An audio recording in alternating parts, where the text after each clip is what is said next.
Why taking a break from eating might be the best thing you can do for your body. Let's be honest. Most of us eat way more often than we need to. In fact, if you really stop to count how many times a day you put something in your mouth, whether it's a meal, a snack, a handful of nuts, a latte, a sip of juice, you'd probably be surprised. We're living in a world of constant eating, where food is available 24/7, and we've been told over and over that eating frequently is good for us. But what if it's not? What if all this non-stop eating is one of the very things keeping us tired, bloated, inflamed, and stuck?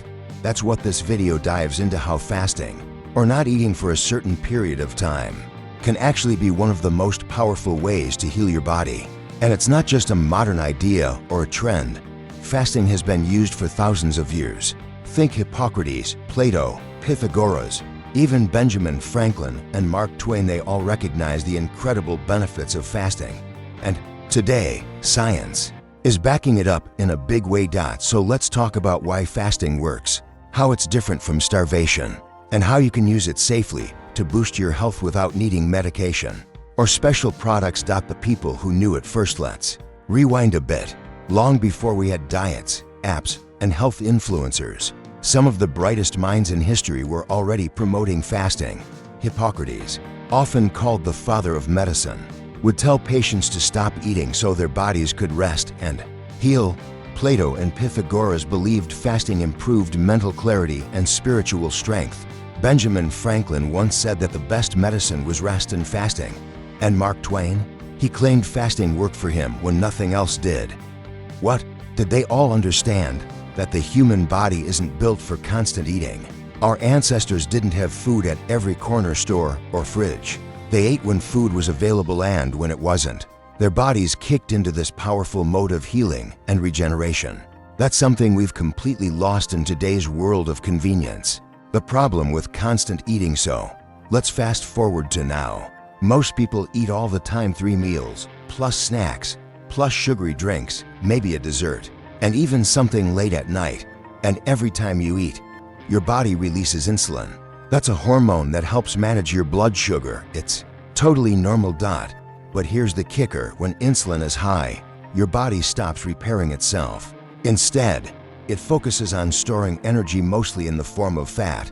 And if you're always eating, your insulin is always up, which means your body never gets the chance to switch into healing mode. So all those snacks and little bites you thought were harmless, they're actually keeping your body from doing what it's naturally designed to do: repair, clean out old cells, and burn stored fat. What happens when you fast? No, let's flip the script. What happens when you stop eating for a bit? Your insulin levels go down. Your body starts tapping into stored fat for energy. And most importantly, it begins a process called autophagy. That's just a fancy word for self-cleaning.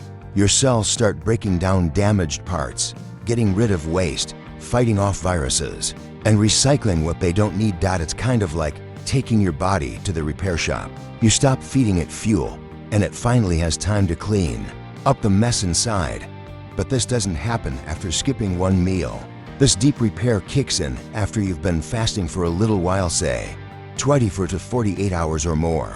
Let's talk extended fasting. This video isn't just about intermittent fasting, where you skip breakfast or eat in an 8-hour window. That's great, and it helps a lot of people.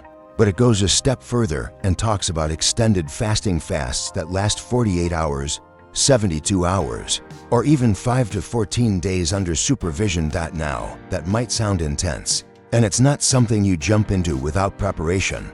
But these longer fasts have been shown to activate the deepest levels of healing, helping your body burn fat, reduce inflammation, fight off chronic disease, and even reverse insulin resistance. It's like hitting the reset button on your metabolism. And yes, it takes commitment, but the results can be life-changing.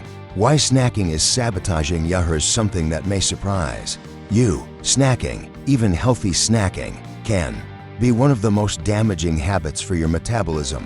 We've been told that snacking boosts energy or keeps your blood sugar stable. But the truth is, constant snacking keeps your insulin high, prevents fat burning, increases inflammation, messes with your hunger hormones, and makes your body store more fat. Even a healthy Snack like a banana or a protein bar can spike insulin, enough to halt autophagy and stop healing. So if you're trying to lose weight or improve your health, the best snack is no snack. Fasting isn't starvation. Let's clear up one big myth. Fasting is not the same thing as starving. Starvation is what happens when your body runs out of fat and nutrients and starts breaking down muscle and organs to survive. Fasting, on the other hand, is a voluntary choice to not eat for a period of time while still having plenty of body fat to fuel you. Think of your fat as your emergency savings account. It's there for times when you don't eat. When you fast, your body simply starts using that stored energy, which is exactly what it's supposed to do. So fasting isn't dangerous if done right. It's how we're built. It's survival. It's smart biology. The 7 rules for fasting safely and successfully. Okay, now that we understand the why, let's talk about the how. If you're going to try fasting, especially extended fasting, there are a few key things to keep in mind. 1.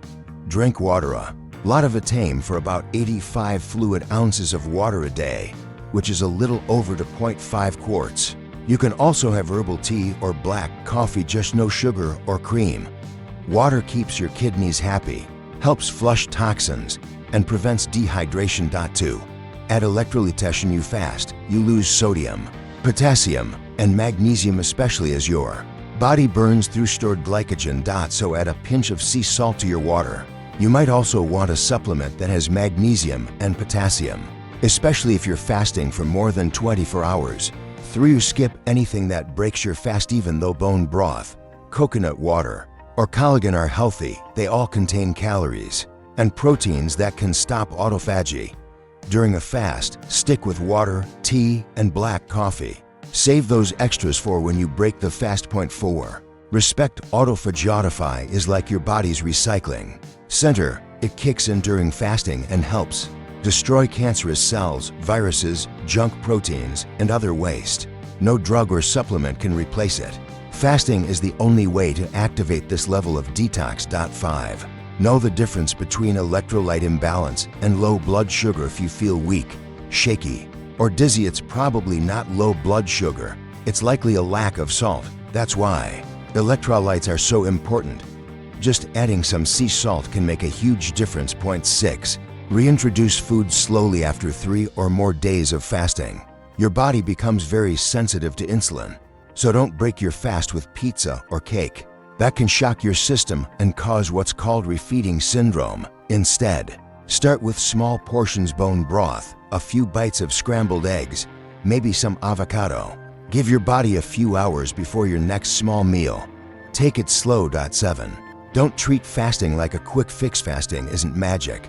If you go back to your old eating habits, junk food, late night snacking, you'll lose the benefits. The real power of fasting comes when you pair it with healthy eating, and maybe even intermittent fasting long-term. It's a tool, not a what-I'm trick. What about blood sugar? Here's something people worry about a lot.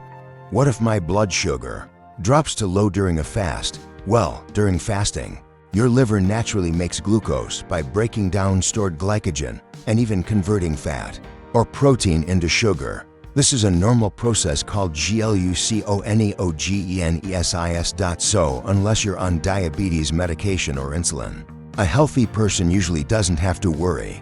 What feels like a blood sugar crash is often just your body adapting. Stay hydrated, rest, and give it time. Start slow, especially if you're new. If you're overweight, diabetic, or new to fasting, don't jump into a 3-day fast. Start by cutting out sugar and processed carbs for a couple of weeks. Then try skipping breakfast and doing a 16-8 fast. Once your body gets used to burning fat, you can try going 24 hours without food and build from there. The more fat adapted you become, the easier fasting gets. This isn't a trend, it's how we're designed. The truth is, fasting isn't some new idea. It's how humans lived for most of history. We didn't eat every few hours. We went without food and we were healthier for it. When you fast, you're tapping into that ancient biology. You're giving your body the space to rest, repair, and reset. It's not about punishment, it's about empowerment. Ready to try it? Start with 48 hours if you're curious. The video suggests starting with a 48-hour fast. It's long enough to get your body into deep healing mode, but short enough that most people can do it safely with preparation. Just remember, stay hydrated, add electrolytes, get plenty of rest, listen to your body, and don't rush the refeeding process afterward.